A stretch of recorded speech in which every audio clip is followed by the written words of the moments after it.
Nos encontramos en esta ocasión en el Museo Virtual del Banco Atlántida. Vamos a hacer un breve recorrido de lo que aquí pues está expuesto. Tenemos lo que es, para empezar, lo que es el cacao. Nos encontramos con Karen Núñez. Karen Núñez. Sí. Karen, ¿qué es lo que tenemos aquí, Karen, en el caso del cacao? Sí, por supuesto. Lo que tenemos acá es una breve descripción o la primera parada de lo que va a ser la historia de la moneda en Honduras. En este caso tenemos el trueque como sistema de intercambio y siempre hacemos énfasis, ¿no?, a través de las diversas investigaciones que se han realizado, que una de las monedas, por así decirlo, de ese momento era el cacao y la semilla de cacao. Tenemos diferentes objetos que también eran de valiosa para cambio, intercambio, para intercambio, de bienes y servicios. Correcto, de más que de bienes, sí. Tenemos aquí una pequeña tabla de un aproximado de cuánto es que equivalían cada uno de estos objetos en semillas de cacao. Por ejemplo, podía adquirir usted un conejo por 30 semillas de cacao, por hacer un ejemplo, ¿verdad? Entonces, esta era una moneda que sí se utilizó y se utilizó durante mucho del periodo de colonización, durante, ¿no?, toda la época prehispánica, ya entrándonos un poco más a la época colonial, cuando ya empezaron a introducir otro tipo de moneda que más adelante la vamos a ver. Sí, muy bien. Y el maíz aquí está como un valor... el maíz era un alimento básico, pero también funcionó como moneda de intercambio. De intercambio. Igual que el algodón, las telas, las plumas exóticas, las conchas marinas. Eso eran una de las pocas objetos que se utilizaban, ¿verdad? Sí, muy uno bien. de tantos también. Sí. Así es. Bueno, realmente después de eso nos gusta entrar aquí. Si gusta, tenemos aquí. Sí. El real fue una moneda de origen español, o bueno, de origen europeo español, introducido ya en el periodo de colonización, ¿no?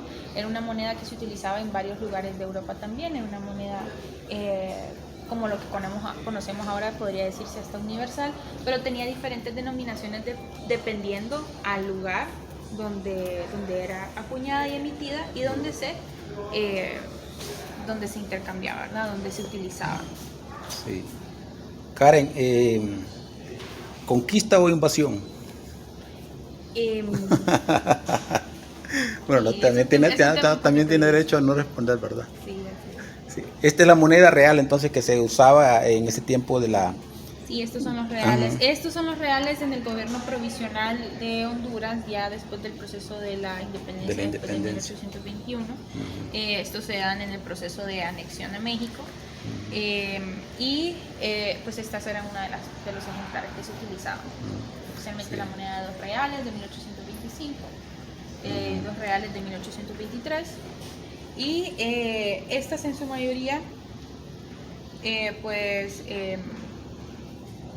sí, eran de plata, ¿verdad? Ahí tenían su peso en plata. Aquí tenemos la información. Sí. Y que se dice que la verdadera independencia, según la historia, fue en 1823, después de la independencia de la anexión a México. De la anexión a México, correcto. Sí. Bueno, ¿Qué más tenemos aquí, Karen? Sí. Entonces, después del cacao vino el real. Correcto. Después del cacao ya empieza a introducirse la moneda. Las monedas del real. Tenemos aquí ya los reales hondureños, por decirlo así, ya una acuñación que, como le explicaba antes, el real va a depender en su forma, en su simbología, dependiendo del lugar donde se acuñaba o los propósitos, pues, políticos que querían transmitir, ¿no? Por ejemplo, aquí tenemos el real hondureño de 4 reales de 1850, que podemos ver el sol naciente con los 5 volcanes que está ahí en su portada, ¿no? Entonces, hay diferentes denominaciones, por llamarlo. Se clasifican por los tipos. Muy bien. Qué interesante lo que encontramos aquí en lo que es el museo del Banco Atlántida, que siempre se ha caracterizado pues por llevarnos este conocimiento al pueblo hondureño.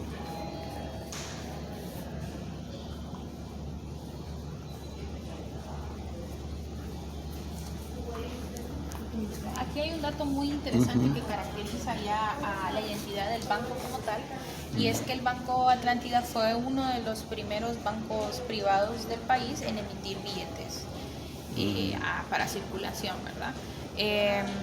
Ahora hubieron otros bancos también que emitieron billetes, pero el Banco Atlántida fue el que perduró en esa práctica. También se utilizaban los tokens o fichas, que eran los primeros pasos, ¿no?, para encaminar ya una emisión de billetes nacionales, que no se dio sino hasta mucho después, ¿no? Sí. Y esto fue mucho antes de la fundación del Banco Central, hasta de 1950. Sí. Ahora, y que la historia del banco está muy ligada a lo que son la época de las bananeras, ¿verdad? El banco se fundó en 1913, el 10 de febrero, en Atlántida La Ceiba. 1913. En 1913. 13, ajá, sí, muy así bien. es, en 1913, en Atlántida La Ceiba. Sí, aquí miramos una imagen. Y forma parte de mucha de la historia de la primera década del siglo XX del país, definitivamente, se da mucha... Ahí está bien presente. Sí.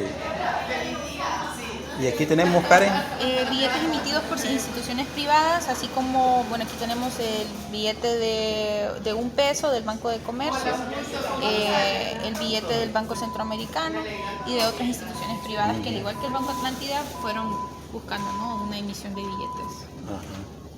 Así es.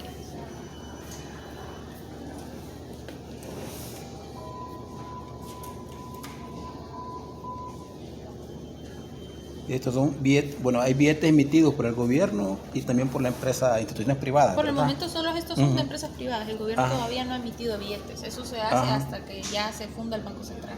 Ajá. Muy bien. ¿Sigue Sí. esta poder? Ajá.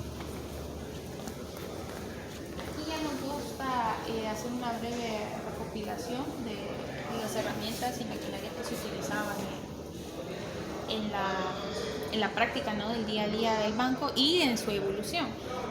Una de las herramientas que más nos sorprendió, tanto en que estuviera bien conservada y tenerla aquí afortunadamente, es pues la balanza, que no era un simple instrumento, sino también un símbolo de precisión, de economía y transparencia entre los clientes, ¿verdad? Porque se mostraba al público abierto qué era lo que se estaba pesando, ¿no? Entonces eso era bastante importante y lo tenemos aquí en exposición, afortunadamente.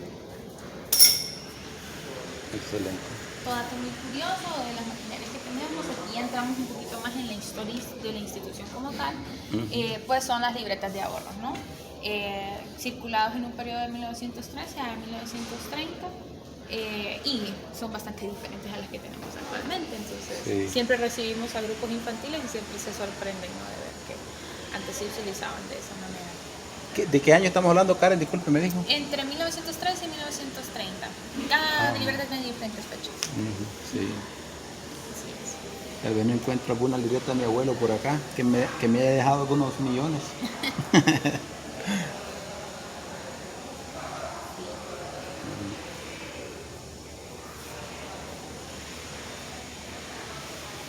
Tenemos aquí una recopilación, ¿no?, del registro de la base de sistema y cómo ya de poco a poco se fue mecanizando, ¿no?, toda el proceso. Ha ido evolucionando. Correcto, evolución.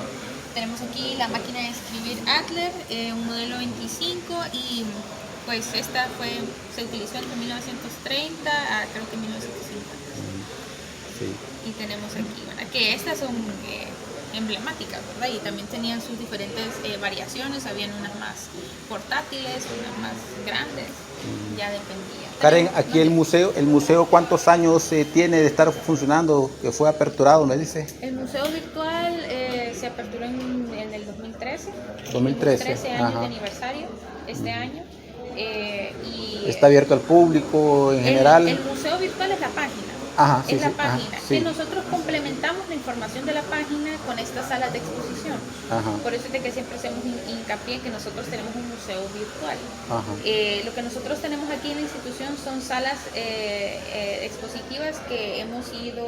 Permanentes. Entre permanentes y rotativas, que hemos ido acuerpando de a poco para recibir a público, recibir a grupos educativos y pues recibir a las personas que estén interesadas en ver este tipo de objetos. Sí. ¿Los horarios que tienen, Karen? Son de 8:30 de la mañana a 4:30 de la tarde, Ajá. de lunes a viernes. Y que en la página del museo... Correcto. En la página del museo tenemos ahí la información y las formas a llenar. Si desean traer algún grupo escolar bastante grandecito, nosotros lo atendemos con mucho gusto.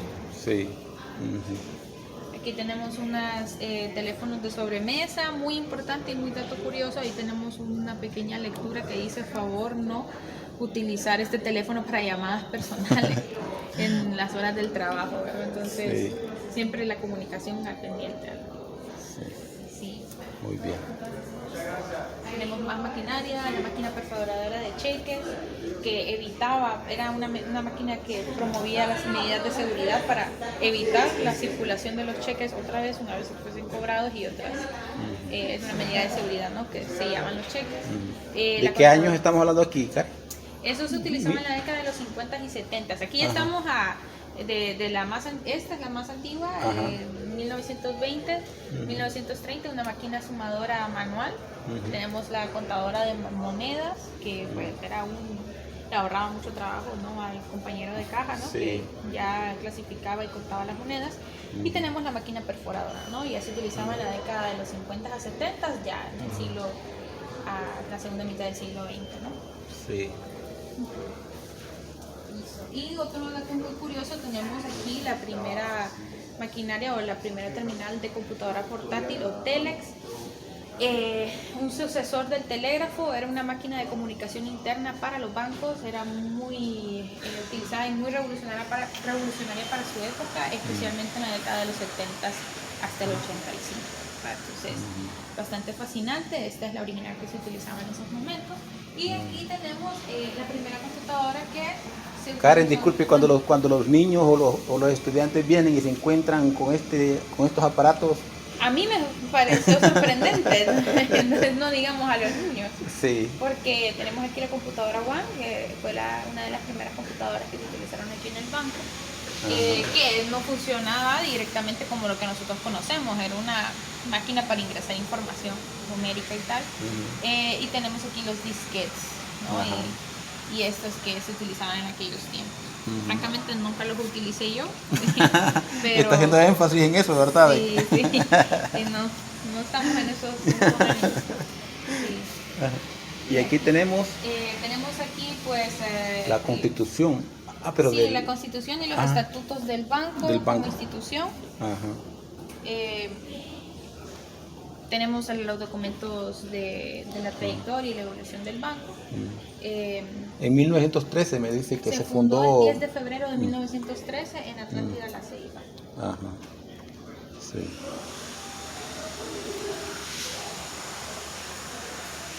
Muy bien. Esta es la escritura pública del banco. Sí, es una reproducción. Una reproducción, correcto. Sí. Ese sería ya final. Sí, muy bien. Bueno, gracias, Karen.